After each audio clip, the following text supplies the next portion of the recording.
Good morning. This is Pastor Brian. Thank you for joining me today as we do a chapter a day from the book of Hebrews. Today is chapter 5.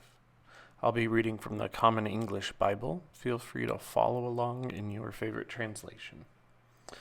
Every high priest is taken from people and put in charge of things that relate to God for their sake, in order to offer gifts and sacrifices for sins.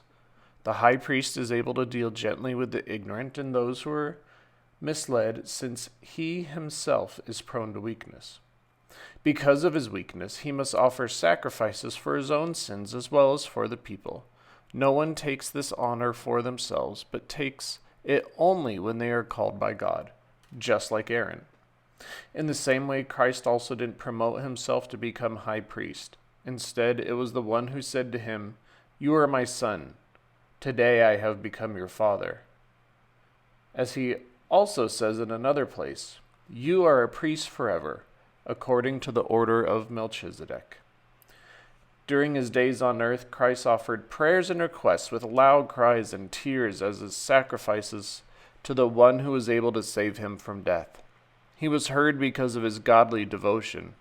Although he was a son, he learned obedience from what he suffered.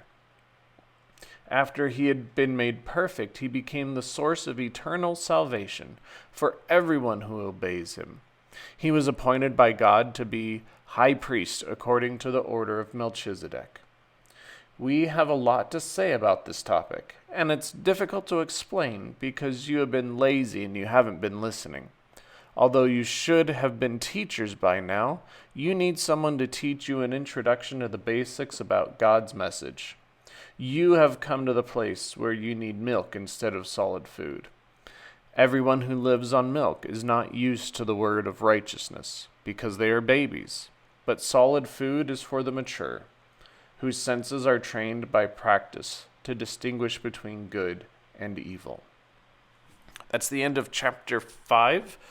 So what did you hear? What stuck out to you? What made you think, or what confused you?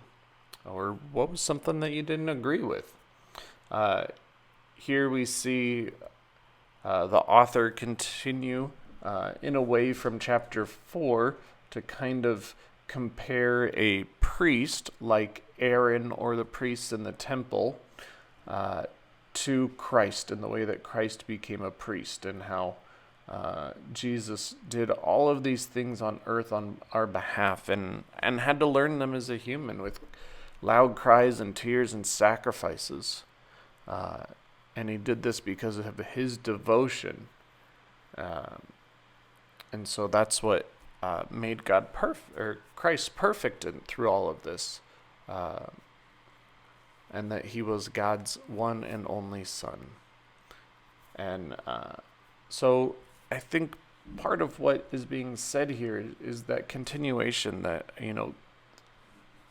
he was the one who was tempted and went through all these things, even though he never sinned and was God's one and only son. So there's this distinct difference of God's ability to do all of this through Christ when we are not able to do it ourselves. And so again, I think it is, in a way, it's a difficult topic. And then he goes on, which to me seems a little condescending, talking about milk versus solid food, and that there are some babies in the faith. And